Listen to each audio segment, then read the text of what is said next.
Hey everyone, we got a really cool new Spyderco knife here. Today we're taking a look at the new PITS 2. PITS stands for Pie in the Sky. It is designed by the popular British knife designer Mike Reed, and Pie in the Sky was his username on all of the forums, so that's where that name comes from in case it seems a little weird.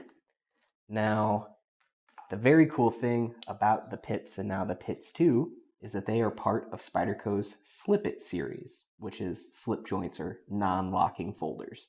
Now, to many of us here in the States, non-locking knives might seem a little weird or maybe unsafe, but there are tons of countries out there that have pretty strict knife laws and do not allow locking knives, and that's where a knife like this comes in.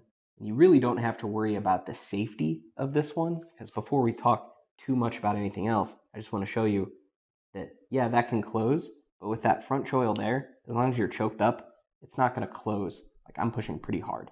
That's not going to close on your fingers. You have pretty good control, and the design does put pressure back on this stop pin here, so it really does snap into the open position, but it is non-locking, so you can carry it in those more strict areas. Now, another really cool feature about it is, I'm sure you can see, is it is fully mirrored on both sides. So this is a completely ambidextrous knife. You can flip that clip over to the other side. And again, since there's no lock or anything, and you open it using that Spyderco round hole, you can use it the same way in either the right or left, which is really neat. That handle is one single piece of titanium on each side. So you can see that cool, like, springed section in the middle on either side. Those kind of floating arms actually hold onto the pivot. So I'm not sure if you'll be able to see it. I'll try and get some close-up footage, but you can actually see how it kind of snaps and springs into position whenever it's open or closed. It's a very small amount of movement, but it is there. So that's really a crazy feat of engineering, figuring out how to make this kind of float but still be super structurally sound. It's just incredible, and also super comfortable in hand. Now let's also go ahead and talk about that blade. As you can see, it does have a very pretty satin finish to it, so pretty shiny, and that is made out of Bowler's M398, and that is a full height flat grind on there. So you're getting great edge retention and corrosion resistance out of this steel. As you can see, it is a pretty unique blade shape as well. That is like a drop point, but it kind of has that like sheep's foot drop off towards the tip. As a very utilitarian blade, you still get some good belly there for slicing. Nothing too aggressively pointy either. This is definitely something that I would love to everyday carry, because even though here in the States I can have locking knives, I really do like the appeal of SLIPITs, because I do find them pretty fidgety. Like, even just sitting down doing that, I find myself doing that a lot. Like with the GPK, one of my all-time favorite knives, it's the same way. I wanted to go ahead and do a size comparison there as well. You can see overall it's a little bit shorter, but a bit more stout.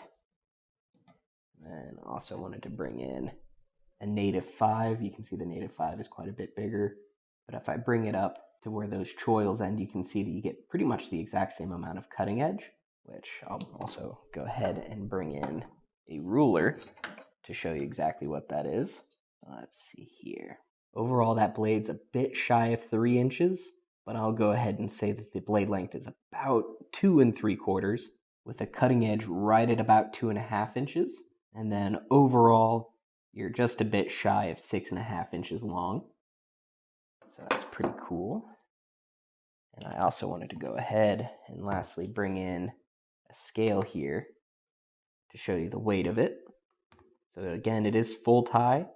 It's just over 3 ounces, 3.1, but that is like open back construction there. And as you can see, it is pretty heavily skeletonized titanium. So that helps cut down a bit of that weight.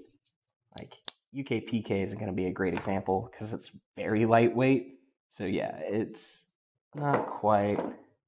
Let's see it compared to the native 5. And yeah, it's pretty much the exact same weight. So I just really like this knife. I liked the PITS, the original PITS, now the PITS 1, I guess. And this really delivers everything that I love about the original PITS, but I think it's even cooler now. So I'd love to know what you guys think about this in the comments below. Let me know your opinion on SLIPITs.